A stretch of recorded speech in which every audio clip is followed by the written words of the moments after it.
राधिका बरसाने वारी की जय। राधे राधे। वट सावित्री व्रत कथा प्रारंभ। भद्र देश में अशोपति नाम का एक राजा था। उसके कोई संतान नहीं थी। उसने विद्वान पंडितों को बुलाकर प्रार्थना की कि मेरे यहाँ कोई संतान नहीं, आप कोई उपाय बताओ। तब पंडित जी बोले, राजन, तुम्हारे एक लड़की संतान लिखी है, पर वह 12 वर्ष की आयु में विधवा हो जाएगी। राजा चिंतित हो उठा और बोला कि क्या मेरा नाम लेने वाला कोई नहीं होगा। उसने खूब हवन यज्ञ और पुण्य कर्म किए। तब पंडितों ने एक उपाय बताया, राजन, जब तुम्हारी कन्या संतान होगी तो तुम उससे ज्येष्ठ मास की अमावस्या को बड़ वृक्ष का पूजन और माँ पार्वती का पूजन कराना। यज्ञ हवन और पुण्य कर्म करने से रानी गर्भवती हो गई और कन्या संतान ने जन्म लिया। कन्या का नाम सावित्री रखा गया।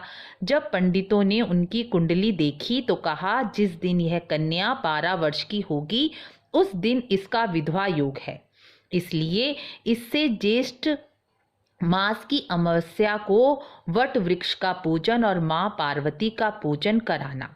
सावित्री बड़ी हुई तो उसका विवाह सत्यवान के साथ कर दिया गया। सावित्री के सास ससुर अंधे थे। वह अपने सास ससुर की बहुत सेवा करती। सत्यवान जंगल से लकड़ियां तोड़ लाता और बेचकर उसी से उसकी जीविका चलती थी।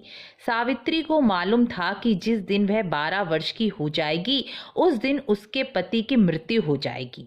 जिस दिन वह 12 वर्ष की हुई उस दिन वह अपने पति से हाथ जोड़कर बोली, आज मैं भी आपके साथ चलूंगी।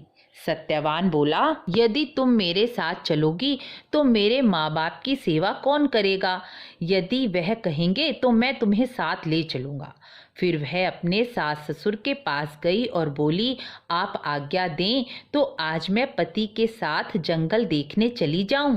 सास ससुर ने आज्ञा दे दी। सावित्री सत्यवान के साथ जंगल चली गई। जंगल जाकर सावित्री लकड़ी तोड़ने लगी और सत्यवान पेड़ की छाया में सो गया। उस पेड़ पर एक सांप रहता था। उसने सत्यवान को डस लिया। सावित्री पति को गोदी में लेकर रोने लगी और माँ पार्वती को याद करने लगी। उसी समय माँ पार्वती महादेव के साथ उस मार्ग से जा रही थीं। सावित्री ने उनके चरण पकड़ लिए और बोली, मेरे पति को जिंदा कर दो। माँ पार्वती बोली, आप आज ज्येष्ठ कृष्ण पक्ष की वड़ अमावस है। तुम वट वृक्ष की पूजा श्रद्धा और प्रेम से करो। वट वृक्ष के पत्तों का गहना पहनो।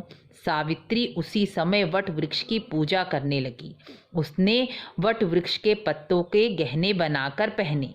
पूजा करते करते वट के वृक्षों के पत्ते जो गहने उसने पहने थे वह हीरे मोती के हो गए। उसी समय धर्मराज का दूत आया और सावित्री के पति को ले जाने लगा।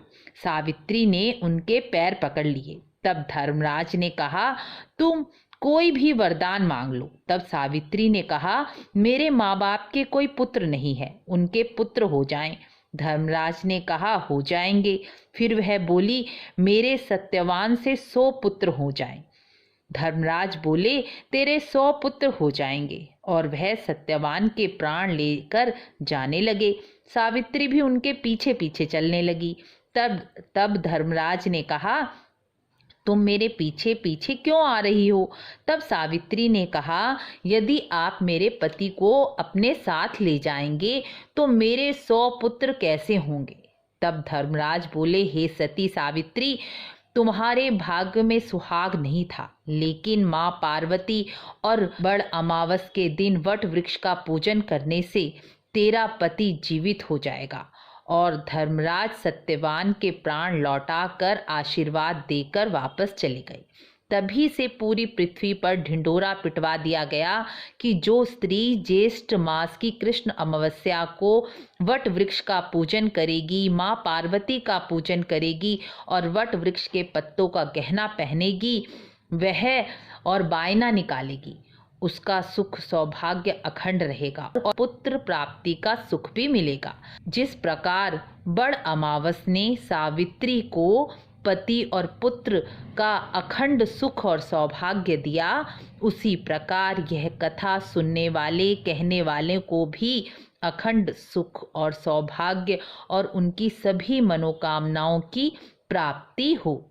इस कथा को लाइक शेयर अवश्य करें और अधिक से अधिक स्त्रियों का सुहाग भाग अखंड करने के लिए यह कथा अधिक से अधिक शेयर अवश्य करें। राधे राधे।